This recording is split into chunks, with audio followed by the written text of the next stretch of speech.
Welcome back to the GSMC Baseball Podcast, brought to you by the GSMC Sports Network. I'm your host, Sam Menzie, and we have a great show for you today. First topic we'll be covering is, of course, the blockbuster signing of Blake Snell signing with the San Francisco Giants. After that, we'll be talking about the impact it's going to have on the market of the other free agent starting pitcher, Jordan Montgomery. And then we'll be talking about the opening day starters that were announced for each team, and finally, just some general news around the league. Before we do that, I would like to ask you to please like and follow the show.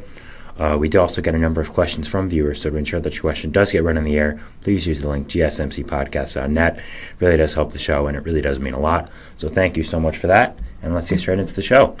All right, so as we all know, big news happened last night, and it was finally Blake Snell's time to get a contract. Obviously, Blake Snell is the reigning Cy Young winner, and we really did not know where he was going to sign, and it was kind of a surprise he was still on the market at this point. And he's been rumored for a lot of teams lately in a lot of different scenarios, but it finally came to an end late last night when he did end up signing with the San Francisco Giants, his division rival team from last year, being on the Padres. So my overall surprise level of this, I was surprised and I wasn't surprised, if that makes sense. I'll try to explain, but I was surprised because of the contract, honestly. The actual contract he got, 2 years, $62 million, where you have an opt-out after one. That's mainly what I expected, around $60 million, 2 years. I thought it might have been 3 years, 90, but 2 years, 60 is the same thing, just one less year, of course. I wasn't surprised in that way. I was surprised that the Giants gave it out. They had money to spend, but with what they spent on this offseason, I mean, first of all, they inherited Robbie Ray's contract. They signed Jung-Hoo Lee, Jorge Soler. They signed Matt Chapman. So they made a lot of moves. And the fact that they also got Blake Snell is crazy. So I was surprised in that regard. But baseball-wise, I am not surprised at all. The Giants have been one of the most rumored teams with Snell for a long time now. And him landing there just made so much sense. The first thing is pitching, the pitching depth they had. They had 4 important pitchers out of their rotation to start the year. You had Tristan Beck, who had a weird aneurysm in his arm, which is kind of a freak injury. I obviously hope he gets better. That's a scary situation. So he was going to be out for a little while. Keaton Winn had some soreness. We don't really know what the timetable is on him. It shouldn't be that long, but he was going to play probably an important part of the Giants season. A guy I thought could have been a breakout candidate. I think he has one of the best off-speed pitches in baseball. So I was kind of looking towards him to have a breakout season. And then after that, you had Alex Cobb and Robbie Ray, who obviously they traded for Robbie Ray knowing he was going to be out the first half of the year. So that wasn't really a big part of it. But then also Alex Cobb, who was your number 2 guy behind Logan Webb all of last year, who was very, very good. He was out. He's going to be out the majority of this year, for the first half at least. So it made sense baseball-wise because of the pitching. They didn't have a lot of pitching because of everyone that got hurt. They had Logan Webb, yes, very good, but after that you have Jordan Hicks, who you gave a big contract to, not a big contract, but a good contract for what you're betting on. You're turning a guy who threw 103 consistently as a reliever, and now trying to make him an every fifth day starter. So that's a big risk you're taking. I think it's a true boomer bust signing. Like a lot of people say, there's a lot of boomer bust signings, but to me, Hicks the definition of that, because either he's going to, frankly, get Tommy John within a few starts, or he's going to become a really good starting pitcher. So I think it was a huge risk by them. So that's, as much as he could be a really good pitcher, you are putting a lot on his shoulders already for his first year as a starting pitcher.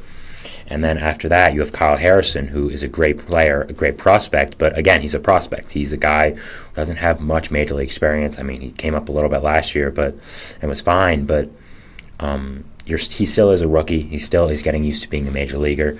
And I think that is something you have to take into consideration when you're talking about him. So, yes, they had 3 good pitchers still left. But other than Logan Webb, who is their bona fide ace, you didn't have much because of the risk factor you associated with these guys. You're now getting Snell, the guy who just won the Cy Young last year. You're pairing them up with Logan Webb, who came in second in the Cy Young voting, to make one of the best ace tandems in the league.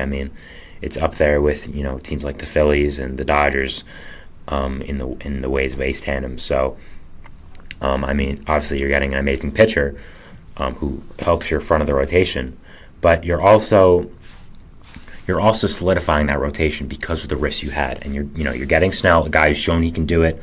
He's won 2 Cy Youngs, and is a really, really good pitcher. There's nothing else to say. Now, Snell does come with some risks, of course. I'm not going to sugarcoat that. I talked about it last episode when I predicted him to go to the Angels. Obviously, that was very, very wrong because he did not go to the Angels, and I just did that with Dylan Cease as well. A day before he got traded, Actually, no, it was the same with Snell. I did a segment on Cease on my 3:30 to 4:30 show. Obviously, it's what I'm doing now, what I do 5 days a week.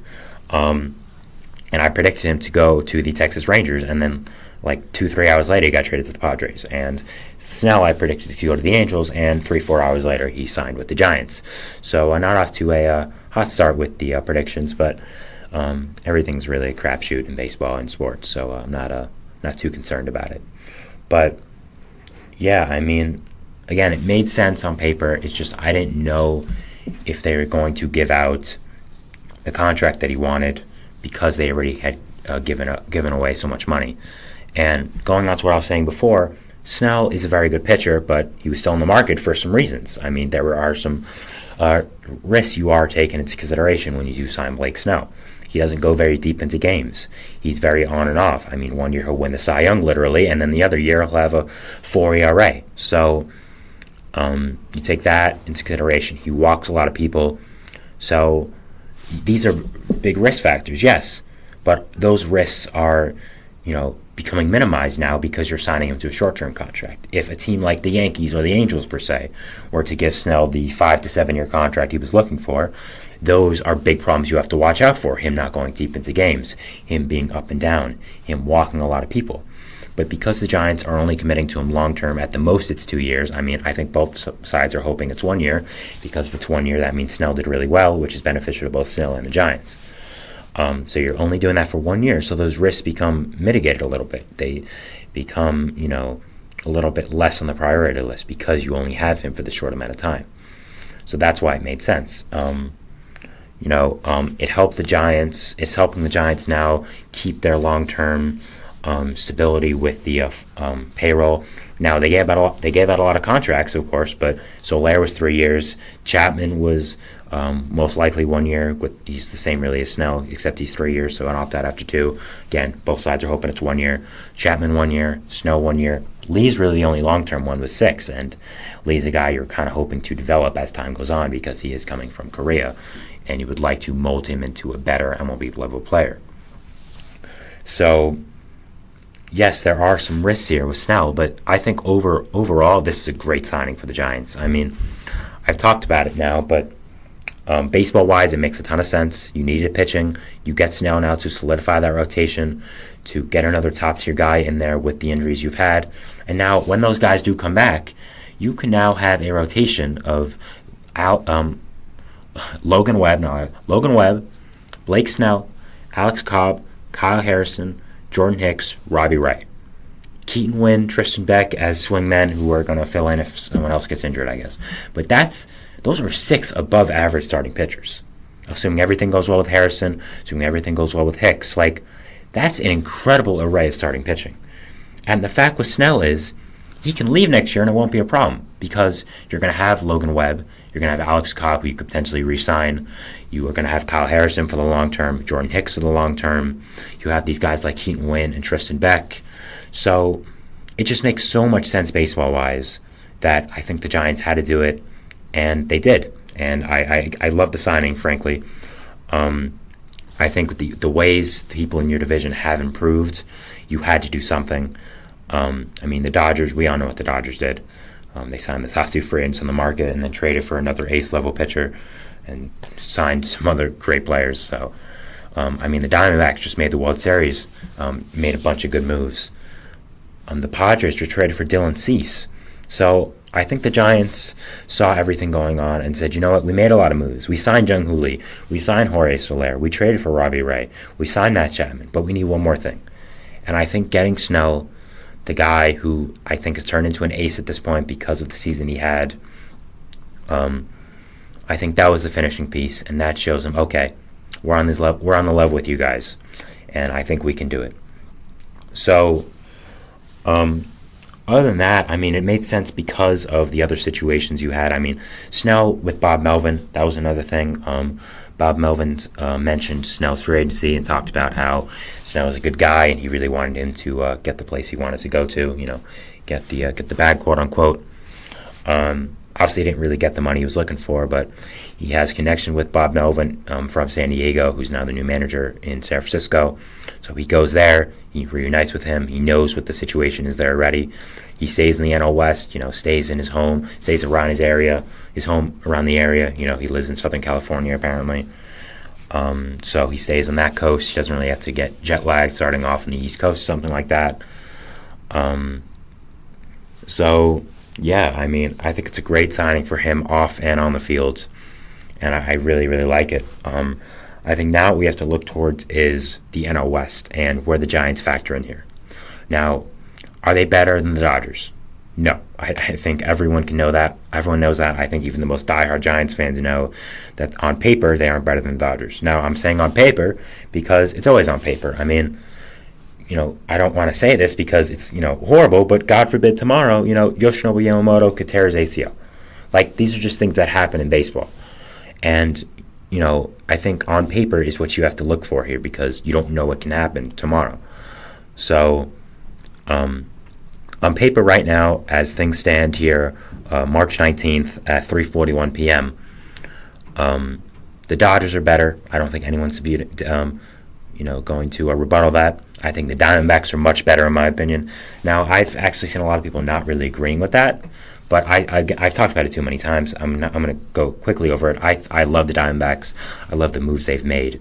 So I think they are significantly better than the Giants, and I think they're a lock for the 4th or 5 wildcard seed. Now, do I think the Giants are better than the Padres is the question we should be asking. I do, and I do now. I thought Cease made the Padres better, but I'm going to go now. I think the Giants are better. I think their pitching's better. I think when they get everyone back, they're going to be better. I love their lineup. I mean, you have a lot of great hitters in that lineup, and Jung-Hoo Lee and Jorge Soler, I think, are going to be huge additions to it. I love Patrick Bailey. I think he's going to take another step up. And overall, I do think the Giants are better. I don't think it's by a good amount, but if I was to make predictions right now for the season, which don't worry, we're going to do probably the day before opening day, on that Wednesday, whenever it is, in a week or two. So I would have the Giants over the Padres. Now, tomorrow, the Padres could sign Jordan Montgomery and JD Martinez, and then I put the Padres over them. But I don't, that's what I'm trying to show is that it's very fluid. I don't think the Giants are so much over them that it's incredible, but I think they are.